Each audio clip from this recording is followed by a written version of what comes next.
And now for more on this, we are being joined by Professor Tilman Roof, who is the board member of International Physicians for the Prevention of Nuclear War.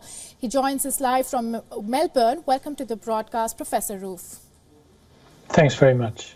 Well, I begin with my first question. Now, while we know that North Korea has shown similar patterns of testing, however, what could be a cause of concern is that little is known about these weapons or their claimed performance. Now, where do you think that the recent underwater nuclear weapon system stands, and how powerful or lethal is it as opposed to their nuclear ballistic missiles? We don't really know yet. Certainly, these tests, which began last year, North Korea claimed to have conducted 2 tests last year, and this is the first already so early in this year. They say provoked by the, as they perceive them, very aggressive military exercises that continue on a regular basis between the US, Japan and South Korea. But it's difficult to observe much detail about these underwater drones. We essentially rely on video information that North Korea provides, and they of course have a long history of very bombastic rhetoric and very aggressive rhetoric, but they also have a history of, for an impoverished backward state, a rather impressive history of nuclear developments. And if this drone isn't ready yet, I don't doubt that it might be in a year or two. The Russians are the only other country that has a similar weapon in development. In the Russian case, it's called Poseidon, and it's actually powered by nuclear power. So it has the double danger of both a nuclear reactor on board as well as a nuclear warhead, intended to be able to travel over very large distances and potentially put cities and ports at great risk. Really, a weapon that violates international humanitarian law, which prohibits the specific targeting of civilians. Whether the North Koreans are sort of emulating the Russian example, potentially with Russian assistance, is quite possible, but they're clearly continuing to work on a range of delivery systems for nuclear weapons via various missiles. They're also reported to be developing submarine capacity. So this is very much in keeping with that.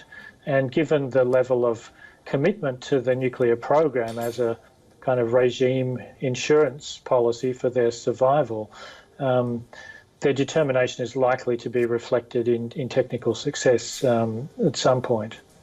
Yes, and Professor Roof, North Korea's counter-tests have increased in the last year. And just this week, leader Kim Jong-un also declared that South Korea, and I'm quoting here, as the principal enemy.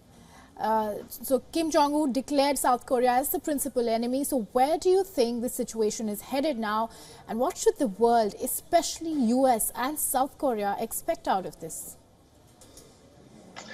Well, of course, nuclear saber rattling on the Korean Peninsula is nothing new, and unfortunately goes through ebbs and flows and has been present for a long time. That is no cause for complacency. There are multiple nuclear flashpoints potentially around the world, in the Ukraine crisis, and now of course within Israel's nuclear weapons involved in a war in the Middle East that shows signs of spreading beyond Israel and Gaza. Of course, the continuing tensions in South Asia between India and Pakistan, between India and China. So there are multiple potential flashpoints around the world. The Korean Peninsula remains one of the most festering and poorly addressed.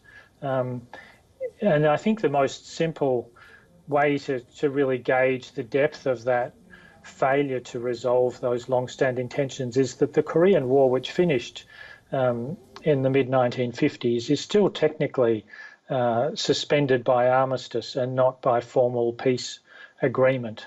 There is much unfinished diplomatic business to make all of the countries in the Northeast Asian region more secure. And of course, in the end, we will only all be more secure once the spectre of nuclear confrontation is removed from all of us by the nuclear-armed states, the 9 of them finally getting serious about their obligation to disarm these terrible weapons. Yes. On that note, Professor Roof, thanks for joining in and thanks for sharing your insights on this broadcast. Thank you for your time.